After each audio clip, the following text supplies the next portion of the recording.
Hello students, let us study electrolysis of acidified water. Now for the electrolysis of acidified water, here we cannot take distilled water, right? See, water, when you are talking about, it is in if it is distilled water, then it consists of pure molecules. So water in pure state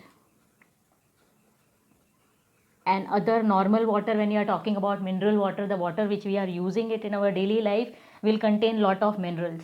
So pure water, when we are talking about, it consists almost entirely of molecules. It consists of completely molecules, pure covalent compound. So it is a polar, we can say it is a polar covalent compound, means having partial positive and negative charge developed on it, and can form ions, right? On addition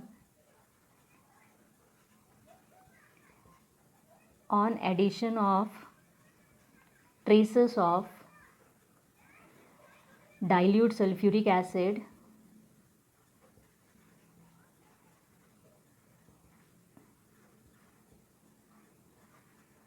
okay, it when we'll add dilute sulfuric acid, it will dissociate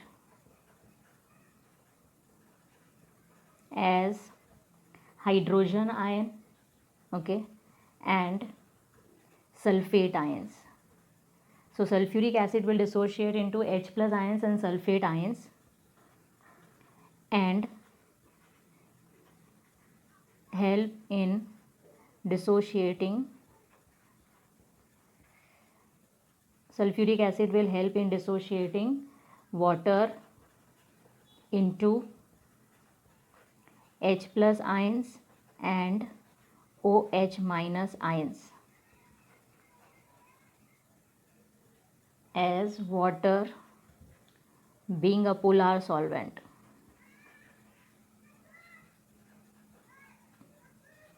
So this is the reason why we are adding dilute sulfuric acid, and we call it as electrolysis of acidified water. So this is the reason why we are calling it as an acidified water, because we are adding dilute sulfuric acid, which initiates dissociation, and water molecules will break down into H plus and OH minus ions. Because of the formation of ions only, the electrolysis can be performed. Ions are necessary for the electrolysis process. Now the electrolytic cell, see, look at this. This is the diagram of Hofmann's voltmeter. Okay, so here electrolytic cell is actually Hofmann's voltmeter, right? Glass apparatus with these three interconnected limbs, that is called Hofmann's voltmeter. And the electrolyte over here, the electrolyte present over here is acidified water. So acidified water, when we are saying, it is actually acidified water means water plus dilute sulfuric acid is present in this, okay, traces of dilute sulfuric acid. Now electrodes are made up of, here platinum cathode and anode, so both are made up of platinum foil. Platinum cathode and anode are there, cathode and anode, right? Now what happens, see here, these are both these are the electrodes, they are made up of platinum, okay, and this electrode over here, so both of them, when we are talking about this electrodes, one is connected with the positive terminal of the battery, this is anode, and the one which is connected to the negative terminal of the battery is cathode, right? So here when you are talking about cathode and anode, here positive, it is connected to the positive terminal, this is connected to the negative terminal of the battery, and both of them are made up of platinum foil, right? So, and in this we have electrolyte is acidified water, right? Now after let us see what happens, how is electrolytic procedure done over here. So electrolytic procedure, number one step, we'll say an electric current is passed, and electric current is passed for 15 to 20 minutes. Okay, for 15 to 20 minutes through the platinum electrode. So current is passed, both these are connected, and with the help of battery, 3 ampere battery is connected, 3 ampere current is passed through the battery. Okay, so hydrogen gas is then hydrogen gas is then accumulated, or you can say further electrolysis is done and hydrogen gas is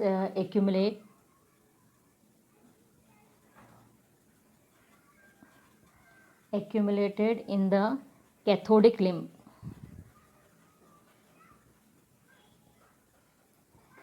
How cathodic? See here what happens, water, the sulfuric acid will dissociate into, so first let us understand what is happening. For the first step is when you are adding dilute sulfuric acid to water, dissociation reaction takes place. So sulfuric acid is H2SO4 will dissociate into 2H plus and SO4 2 minus sulfate ions, right? And water molecules will also dissociate into H plus and OH minus ions. So all these ions are present in this electrolyte.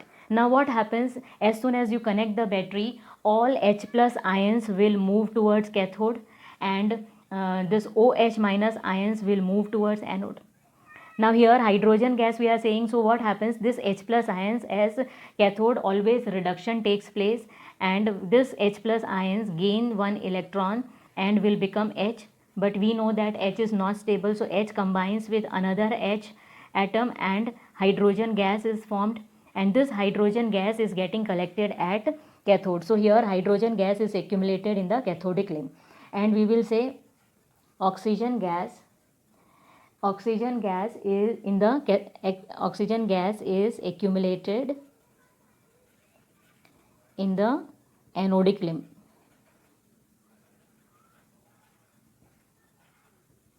Now you can see over here in this part, we will see that here hydrogen gas is filled here. Hydrogen gas is collected, and here we are getting oxygen gas. Now see, we know that the ratio of hydrogen and oxygen in water is 2:1. So 2 volume of hydrogen and 1 volume of oxygen we are getting. So in this case, OH minus ions, when they are moving, they will lose 1 electron. Okay, and the same time 1 electron is gained by this H plus ion, and we are getting OH. Again, one OH is not stable, so 4 OH together will form or will break down into water molecules and oxygen gas. So here we are getting oxygen, and in cathodic limb we are getting hydrogen gas. Now what happens, this hydrogen and oxygen overall reaction, 2H2O will break down into 2H2, okay, plus O2. Now look at this, in 2:1 ratio hydrogen and oxygen we are getting. Now what happens over here, both are getting this, and the gases are released, and the stopcock closed this again. Now after this, one more point we need to understand. So here further electrolysis is then continued for, okay, further electrolysis is continued, okay, for 30 minutes, okay, before the reactive gases are collected, before the respective gases are collected, right? Now this ensures saturation. This ensures the saturation of the gases in the electrolyte, and accurate comparison can be made.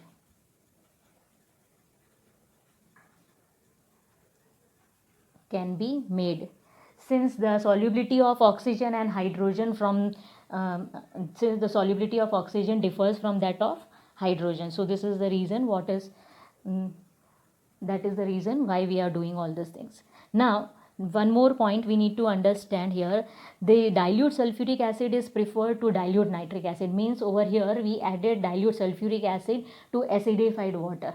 Why are we not adding dilute nitric acid? So we will say that as nitric acid is volatile, okay, in comparison to sulfuric acid, nitric acid is very volatile acid, okay.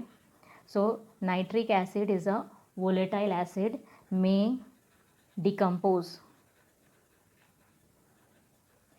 and the nitrate radical, that is NO3 minus, and the nitrate radical may tend to interfere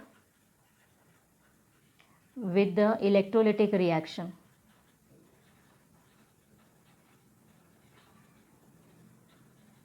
This is the reason why we are not using sulfuric acid. Here we are saying sulfuric acid is a non-volatile acid. Sulfuric acid is a less volatile, you can say, less volatile acid, almost non-volatile we can say, because its boiling point is very high. And this is the reason why nitric acid being volatile, we are not using it. The electrolysis of acidulated water is an example of electrolysis. Now here see, sulfate radicals remains at the bottom of the tank, it remains inactive. Okay, if you go by that electrochemical series, you know that sulfate radicals are at the bottom, they cannot discharge, they cannot easily oxidize. So this is the reason they will not get discharged and hydroxyl ions are getting discharged. Now what is happening over here? This what happens to this H plus ions? Okay, here equilibrium is always maintained. One OH will lose one electron, another H plus will gain one electron. So what happens to this H plus ions? So what happens at the end, the amount of sulfuric acid which was taken remains as it is. So we will say here the electrolysis of acidulated water is an example of catalysis. Why we are calling this as an example of catalysis? Because the total weight of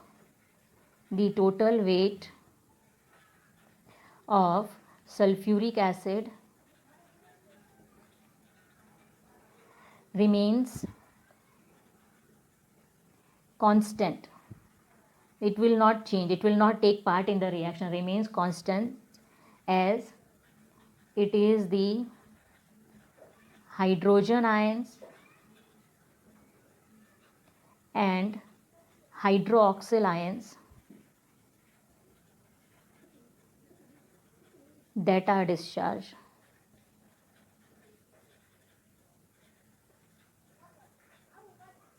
At the electrolyte. In the electrolyte they are there and they are discharged at the respective electrodes.